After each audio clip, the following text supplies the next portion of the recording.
حیدرآباد سمیت ہندوستانی نژاد امریکی سیاستدان غزالہ ہاشمی ورجینیا کی لیفٹیننٹ گورنر منتخب ہو گئی۔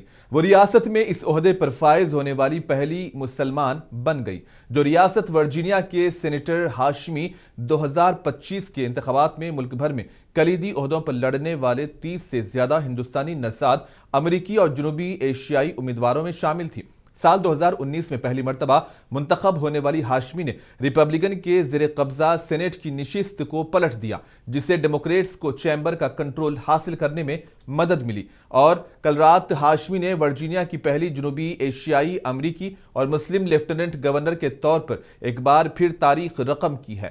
غزالہ ہاشمی 4 سال کی عمر میں اپنے خاندان کے ساتھ امریکہ چلی گئی اور جارجیا میں اپنے والد کے ساتھ رہنے لگی۔ واضح ہے کہ غزالہ ہاشمی کا تعلق حیدرآباد سے ہے، اور غزالہ ہاشمی 1964 میں حیدرآباد میں ضیاء ہاشمی اور تنویر ہاشمی کے یہاں پیدا ہوئی۔